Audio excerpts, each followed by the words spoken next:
That was a hard Kahoot. I'm not going to lie, it was a little bit difficult, but that's good. It challenged you, and alhamdulillah, congratulations, Ahlam, you came first. Hello, what wasn't on the quiz was a question. I don't think I said it last week, but we'll say it this week. The Prophet had a camel. It's a special camel. It used to speak to him and he used to speak to it. They used to communicate. What was that camel's name? Does anybody know? No one? Good, I just made that up. You just looked half asleep. I wanted to wake you up a little bit. But look, what I just did now is something called an argument from authority.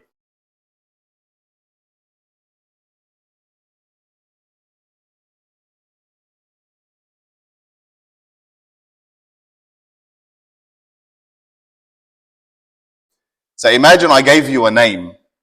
You just went home, you just went, oh well, the Prophet used to have a camel that he used to talk to. A lot of people won't fact check it. Why? Because I'm an authority. Yahya is our teacher, we trust him. But the reality is this, that the general population, 90% of the planet, when they trust their elders or their community leaders or their parents or grandparents or someone they revere and respect, they'll always take what they say to heart straight away, and they wouldn't even fact check. Maybe only 10% of people you find them on this planet fact checking and asking for sources and asking for proofs. So just a reminder for you that I say things every week, and of course we put ayat and we put the ahadith here. But if something doesn't make sense or something seems a bit off, like, I don't know, have you ever heard that the Prophet of Islam was the first creation of Allah subhanahu wa ta'ala? Maybe it's something we haven't heard before. Maybe it's something that you just learned last week. If you're iffy on something like that, you say to yourself, ma'uli, that's true. There's a narration for it, but what's the book it's narrated in? Where can we find it? How long ago was it written? How far after the Prophet was this book written? So that we may authenticate it, for example. Because there are some people, for example, like in the Sunni world, they don't believe in that hadith. Or it's in their books, but they say we don't take it.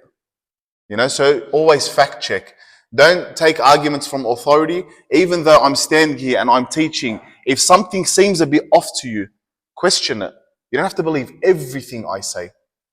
I'd like you to, but the world doesn't work like that. Always be inquisitive. This is what we call al-muhaqqiq al-mudaqqiq. Someone who's always searching for the truth. Don't just listen to me or listen to another person. Ask another scholar. Say, hey, I heard 1, 2, and 3. Is this true? If it's not true, what makes it false? Or if it's not false, what makes it true? What are your proofs for it? Always do the research. Don't always rely on Thursday nights. Yahya spoke. His word is authority. We don't do this in Islam. I had 2, 3, till today I have 2, 3 teachers.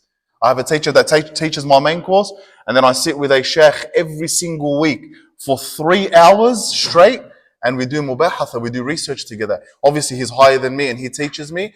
He's got about 5, 6 books in front of him, and he shows me proof for every little issue we're researching on. So always do the research and always ask the questions.